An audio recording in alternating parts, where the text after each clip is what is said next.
You mentioned there, I heard you mentioned AV Foundation. Now, you Google or you search for iPhone camera app development, and the first thing that usually comes up is AV Foundation and APIs and stuff. And you mentioned how it's a framework. And could you just talk a little bit about, in layman's terms, like what is that framework and just what an API is exactly? Sure.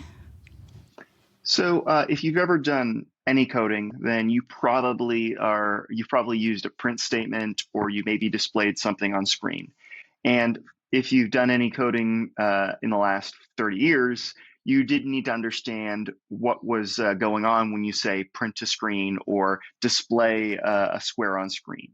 And so the idea behind a framework that's bundled with the operating system is that it gives you a high level way of interfacing with a lower level system. So it would be an analogy also of if you're driving a car, you just put your key in the ignition and you turn it. You don't understand how the internal combustion engine works. You understand that by moving the steering wheel, in the back of your head, you kind of understand the wheels are turning, but you understand drivetrains or the lower level details of how it's rotating the wheels. You're just steering it at a high level. And so the idea behind an API is that it gives a developer a higher level way of interfacing with these systems. One, just because it would be insurmountable for anyone to get anything done if you had to think about the lower level voltages being sent into sensors and cameras. And also a secondary benefit of providing this interface, this code that you talk to instead of actually the lower level details, it provides a future proofing of Apple that as it changes the underlying things, you're just talking to this, you're talking to the print statement as opposed to, when they change the screen of the next iPhone or of your next Mac. You don't have to worry about how it's getting those black and white values to screen as you want to print something in the terminal, right? So an API stands for Application Programming Interface, and you code against that generally as opposed to the lower level details.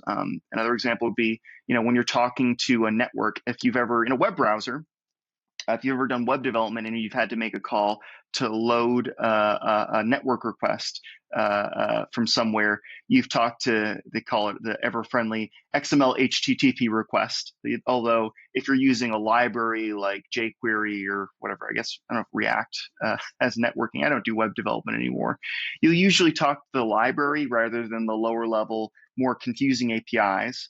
And then those APIs that are built into the web browser are not talking to the network card, which is issuing high and low voltage values to talk to an Ethernet cable, which is talking to the internet.